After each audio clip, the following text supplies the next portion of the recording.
welcome to this episode of Art Sibley in Conversation. My name is Diane Collin. I am a woman with short hair, blue eyes, and glasses.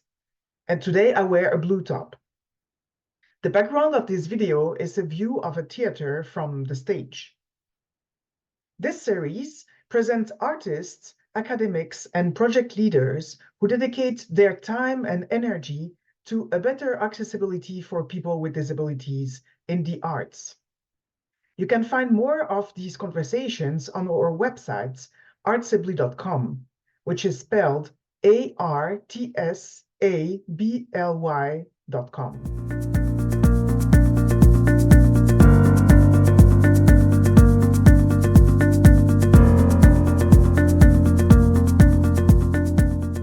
Today, Art Sibley is in conversation with Carol Ratzlaff, founder of Viva Singers Toronto. Among the choirs that she and her team lead is the Every Voice Matters Chorus, EVM, a choir for teenagers and adults with disabilities who require individualized support. I attended one of their rehearsals on Monday, February 26, 2024. This episode first opens with an excerpt of the song We Rise Again that they were practicing. You will then have a snapshot of their warm-up and rehearsals with their conductors, Carol and Michael. After that excerpt, we will hear Michael speak about his experience with the choir and Carol tell us more about Viva Singers.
Michael. Hi. So you're Michael Denemy, and I'm right now with Viva. Yeah, my name is Michael. I am a white male. I have a beard, long hair that is tied up in a bun at the moment, and I'm wearing a white collared shirt with a blue sweater. What is your role in the organization? So I'm the assistant conductor of the Every Voice Matters chorus here at Viva. And how long have you been doing that? I've been in this role for just 2 years now, but I've been with the choir for, I think this is my 5th season.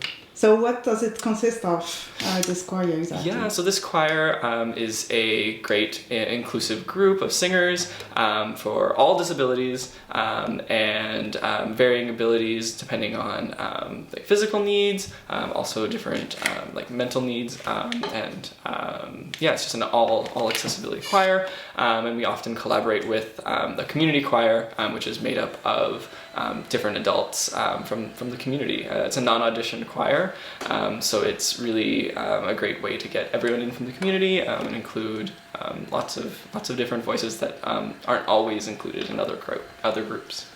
So can you tell me what it consists of, your role exactly? Yeah, exactly. So my role as the assistant conductor is just making sure that everything goes smoothly. I teach a lot of music and just making sure that everyone feels comfortable in the space.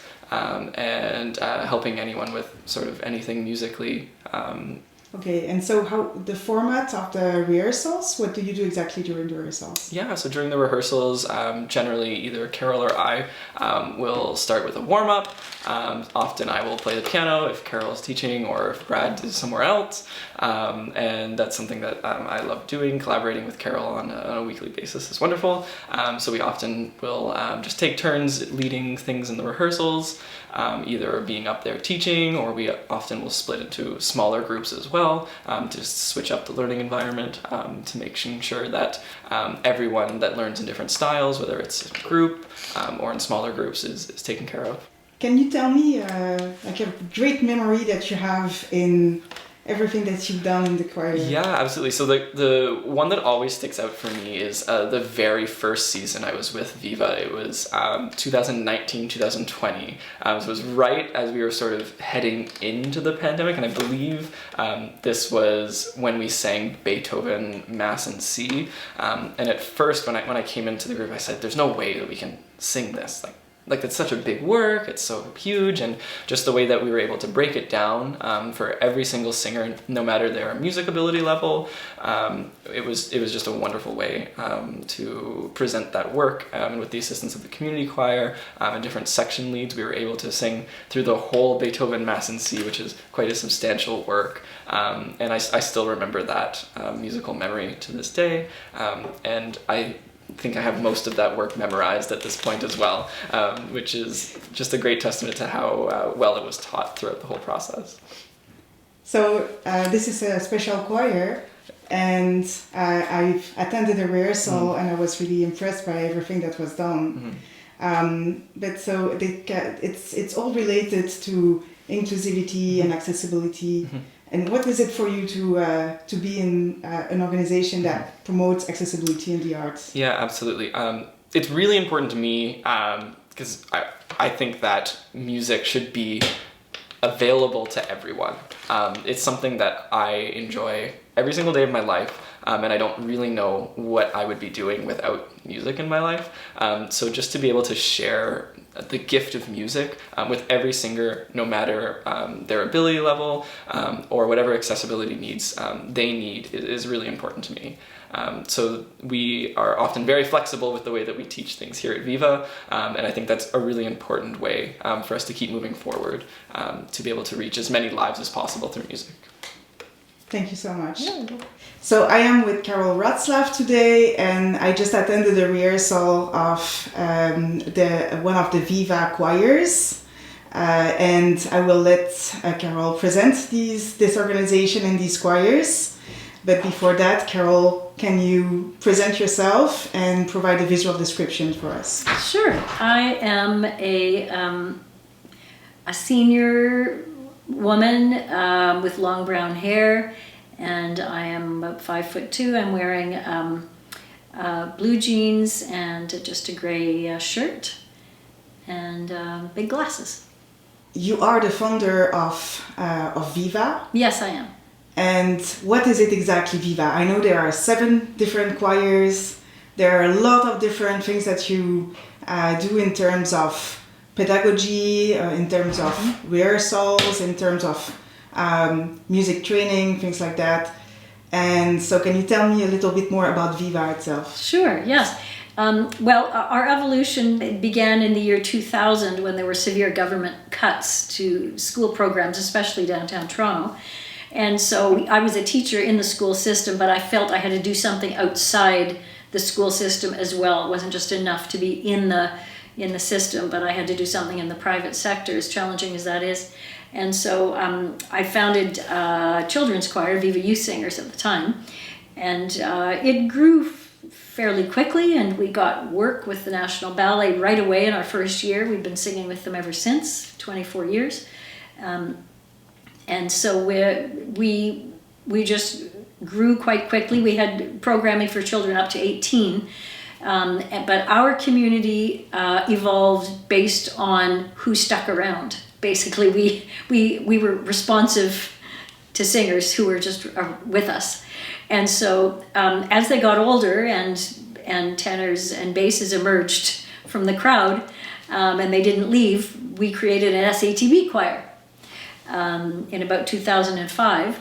But in the back of my mind was, I was burdened by this, I think you might say it's a calling, to create a choir for people with disabilities. It just weighed heavily on me. With each passing year, I felt this is something that I had to do, and when would I do it, and how do I do it? And so it wasn't until 2010 when I had an opportunity to do that I added that component to the choir. But it was weighing on me the whole time, for sure.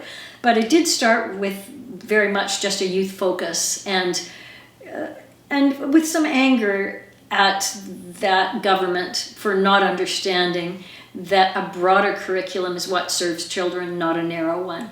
But you couldn't fight it really at the time, except by doing your own thing within the system as well as you could, and then just working outside of it at the same time. So those are our roots. And then we have evolved based on who is around us, really. And I guess you'd call it responsive pedagogy.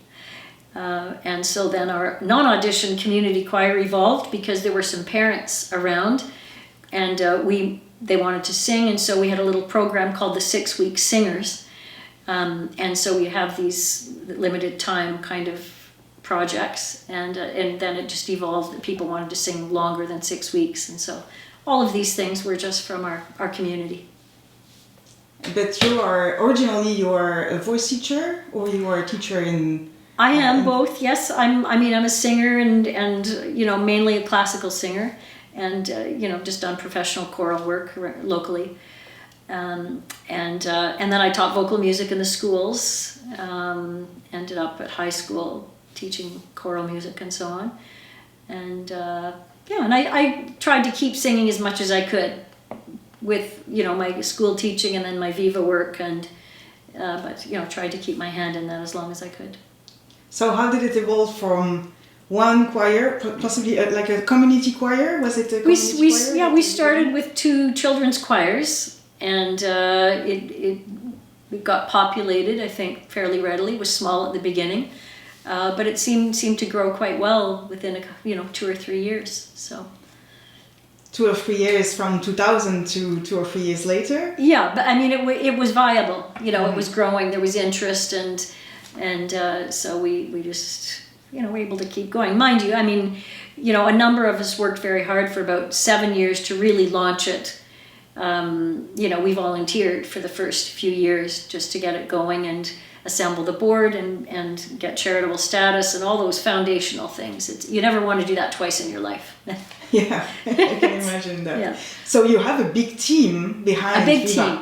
We do have a big team. We have 35 staff members, most part-time, and then of course the board of directors. Okay, so now today you have 7 choirs. We have 7. Yes, yeah. So we've kept our youth choirs, and then those adult choirs have emerged, and and our EVM chorus is thriving. And when you started your choir, it was with children with disabilities, or it was with everybody with disability? There were no people with disabilities. For the first 10 years, it was just a children's organization. And then I had the opportunity to network with someone at Holland Bloorview. Oh, okay. I knew a music therapist there, and I just really felt I wanted to do this work, and it was a cold call, really. And this person said, Andrea Lamont is her name. She's still a practicing music therapist, I'm sure. She said, well, I have just been allotted a certain percentage of my schedule to do community work somewhere, and I'm funded to go somewhere and help out. And so I said, well, could that be with me? And so for that year, she had a certain percentage of her time where she helped us understand how to audition people with various conditions and diagnoses, and how to support them, and how we might go about that work. And so we just jumped in. And for each rehearsal, I suppose you have a staff members who help you with yes, with the we have attendees? almost one-on-one teaching assistant staffing for each person with a disability. Yeah, and then we have an inclusion coordinator that oversees all of it. When we have a new singer come, she will then spend time with the family and make sure that we know what brings out the best in that singer, and then she will acquaint the singer and their needs to their teaching assistant, and then just network through the year to make sure that relationship is going well. So there's a lot of work in the background that has to be done. So, in details, what does it mean for you to have like this organization that provides this accessibility needs that is not very well covered here, right? We don't have a lot of organizations like you that is that open and it says everybody's welcome, you can come, sing, whatever your ability is. What does it mean for you exactly? It means that you are creating, you're taking beauty and sharing it more widely. And for me, it's less political than it is aesthetic, and that's the thing that I find challenging currently in our world, is that everything is stated from a political lens, and very rarely when I read academic sources of any kind do I encounter the power of music or the aesthetics. And so we've lost that currently. It will come back. We've just got a lopsided academy currently. But because the human spirit wants creativity and yearns for beauty, that will be restored at some point. But that's how I think of it. I think of it as sharing music that I love, and of all sorts, and removing barriers so that other people can share in it. And I guess that pretty much sums it up for me. Mm-hmm. Yeah. And there's something about that dynamic of working with people with disabilities that tears away the social mystique that there's a layer sometimes in musical performance that is absolutely stripped away. And to me, music making is so much better without it. Just the raw humanity of a person. And for an example, we have a young person with cystic, why do I always forget the name of what he is affected by? But anyway, he's trapped in this body, and he tries his best and he sings with his heart and soul, but he writhes with joy in performance. And that is pure and utter raw humanity that is just wanting to make art and be part of something beautiful. And And I've spoken at many conferences, and how many times have people said, I guess you just listen with different ears. And I find that unconscionable. Of course I don't listen with different ears. You know, I'm a musician. Like, I love sound. I love beautiful sound. Like, that's not it. That's not the point. The point has been missed with that comment. But I have great patience, though, with people and their anger and their ableism. I really do. I have compassion for it because we are locked into this world of ours, you know, and people are just trying to make their way. And so, but I would like to share a little bit of how you could think of things differently than that. And just open up. I think what it does is it just opens you up in a different way. It's quite a gift. And still logistically, when you perform, you have to make sure that all the performers are able to go on stage, right? So yes. Where do you perform usually? Well, we just rent space here at Jean Lamont Hall. Okay. You know, it's accessible and they're comfortable in the building. You know, we tend to retain the singers because they, you know, so much is built on relationship. You know, we have a young teaching assistant, for instance, who's been a TA here since he was 15. He's now finished his master's, and he's been supporting the same two young men all that time. Those relationships are key, and when he's away, they're not happy, right? But you know, so they really benefit from routine and from familiarity. So they're very happy here to do the concerts, and it's a great place to perform. So.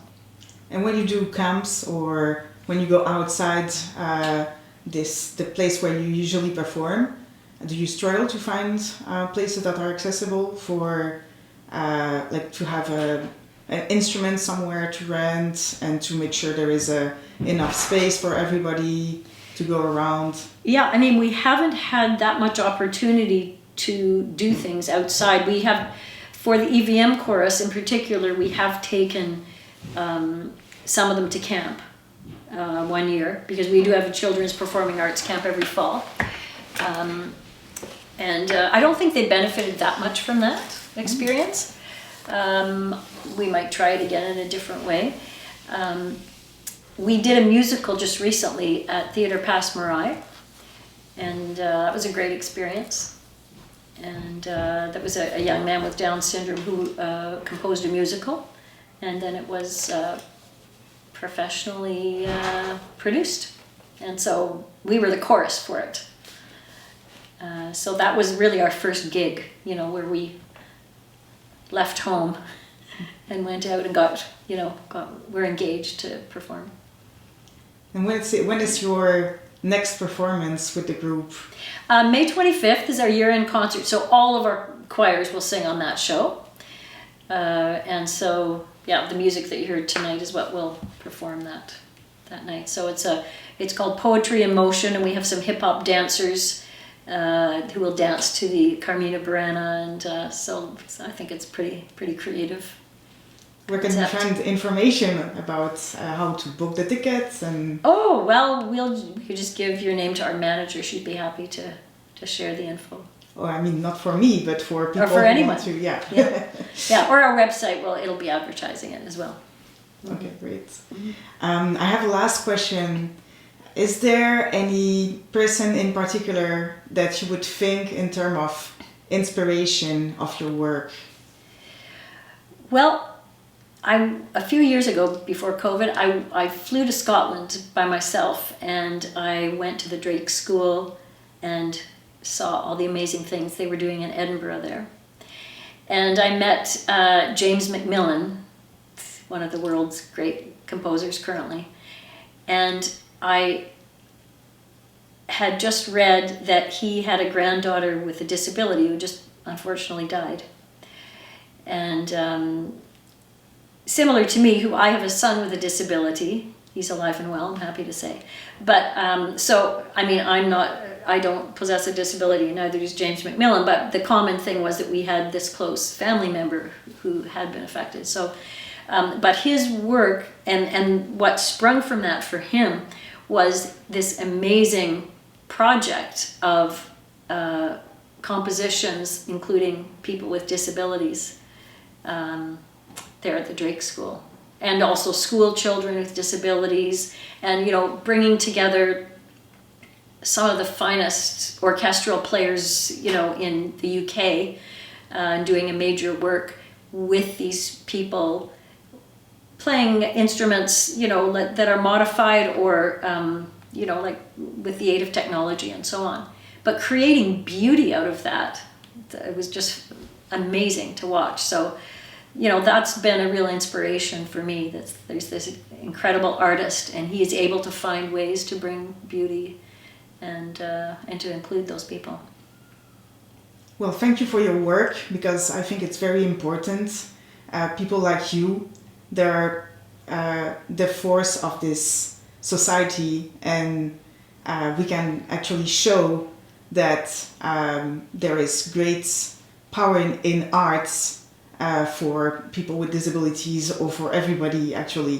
But with the creation of all these choirs and all these ensembles and all these pedagogy techniques, I was also very impressed by the diversity of pedagogy techniques that I saw tonight. Oh, that's great. And so I wanted to say thank you, and thank you for receiving me today. Yeah, And thank you for coming. all the best with all your projects. Thank you so much. Thank you.